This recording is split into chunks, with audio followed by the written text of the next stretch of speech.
This is the Maono PD100X-RGB.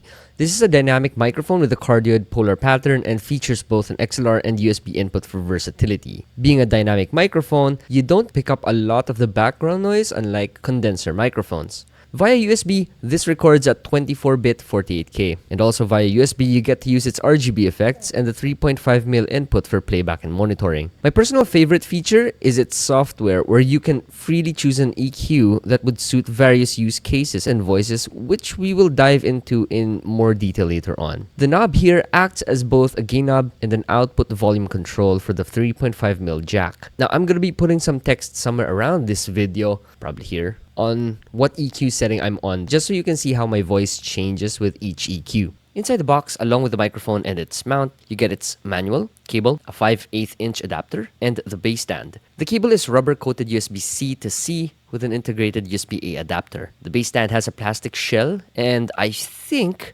inside there's metal due to its 150-gram weight. The mic mount is made of full steel, which adds more weight to the whole mic setup, and the mic, on the other hand, has a full plastic build, except the microphone grill being made of steel. The mute touchpad has a rubber coat that makes it easy for you to distinguish when you're touching it or not. Taking the foam cap off, I think the microphone capsule should have been recessed, just so that it will have more plosive rejection. Anyways, speaking of plosive rejection, P. I think we did have a plosive there. P.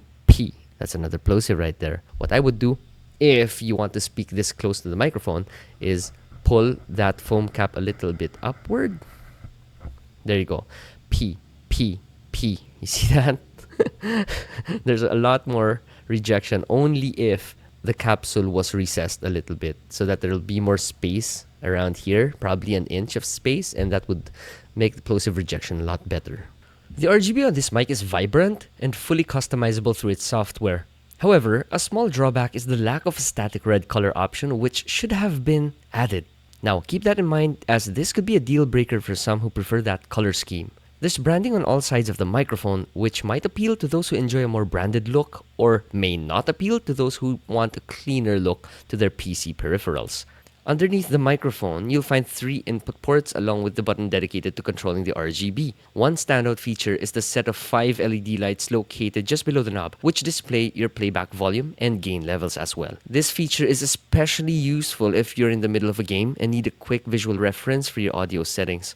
Just to make sure your voice pickup is at the right level without having to pause the game. So for the gain test, I'm going to be using OBS here just so that I can see the audio meters that we're on. At 100% gain right here, we're reaching about -10 maximum. Actually, it's -5. Now, if I lower this down to about 75, hello, mic test, we are peaking at around -12. Now, if I go to 50%, hello, mic test, I'm peaking at around, 15? -15. So I would advise that you use this at 100%. That's if you're at like 4 to 5 inches away.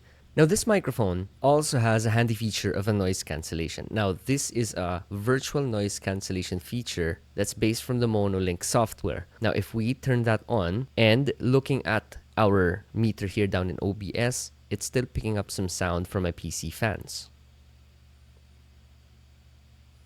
reaching about -45. Now, if I raise our noise cancellation to about 20, let's see if it will still be picked up. It still is, so let me raise this to 25. No more PC fans. But I'm pretty sure when I'm speaking, it probably still picks up the PC fan, because again, this is just a virtual noise cancellation feature from the software itself. Now, this has some other features that I believe are handy for gamers, also for singers. Now, let me explain.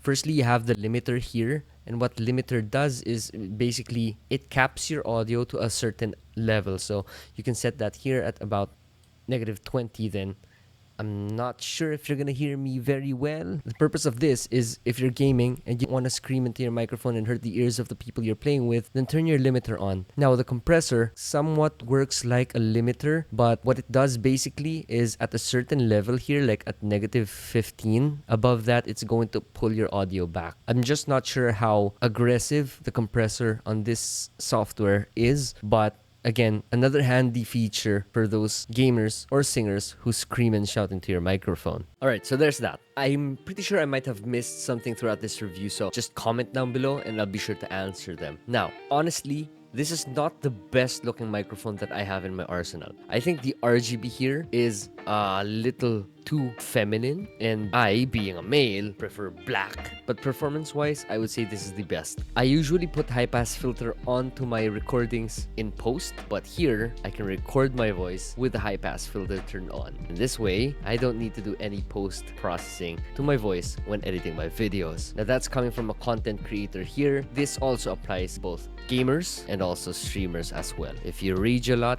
get this microphone, use that limiter. Save the ears of your friends and teammates. This is Biboyharanero. I leave links in the description below.